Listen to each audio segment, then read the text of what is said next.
How frustrating is going to the gym consistently, putting in the hours, your best efforts, and getting only minimal or sometimes no results. Ever heard of progressive overload? If not, that could be the reason why you are stuck in the gym. In this video, we'll dive into what's progressive overload, talk about some key components, and share simple ways to apply it to your workouts. What's progressive overload? The concept is based on the idea that in order to build muscle, you must consistently expose your body to increasingly demanding stimuli, or putting it simply, if you slowly and steadily make your workouts tougher over time, your muscles will get bigger. What variables can we manipulate in progressive overload? We can use the weight, that is the amount of resistance for each exercise, the reps, which is the number of times you perform a specific movement pattern, and the sets, which are the time you repeat a group of reps.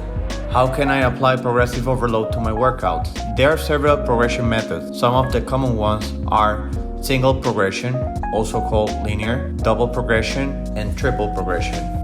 Single progression involves increasing the weight you lift on every workout while keeping the number of sets and reps constant. For example, let's say you're doing a bench press. You perform 3 sets of 5 reps, and here's how you might progress over several weeks. On the first week, you could start with 95 pounds, performing 3 by 5.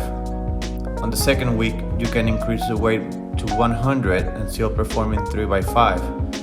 On the third week, you increase the weight to 105. In the fourth week, you can increase the weight to 110 pounds, still performing 3 by 5, or the amount of sets or reps that you desire.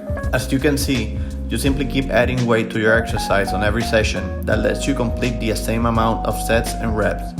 But there's a caveat. This will work mostly during the beginner stages of training or when you're switching to a new movement pattern.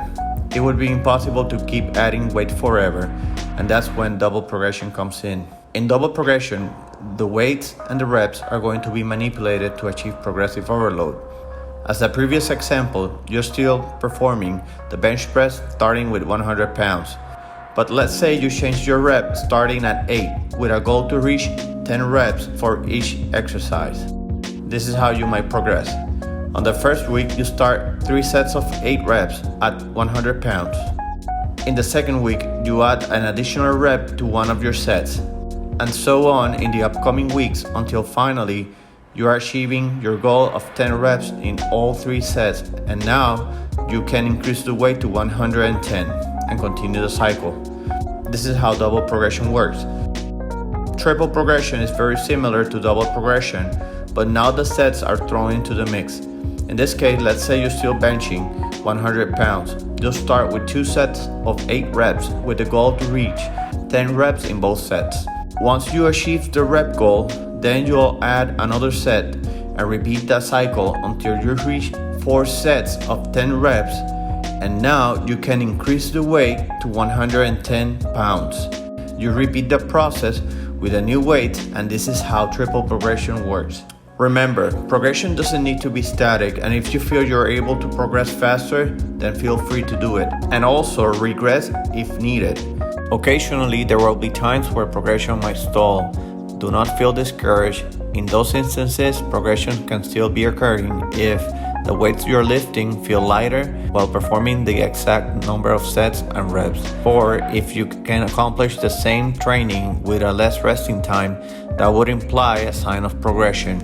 Remember always to track your progress, eat adequately, and rest at least 7 to 8 hours or more if needed. Finally, muscle growth is a slow process, and consistency and patience are key to applying progressive overload. Thanks for watching.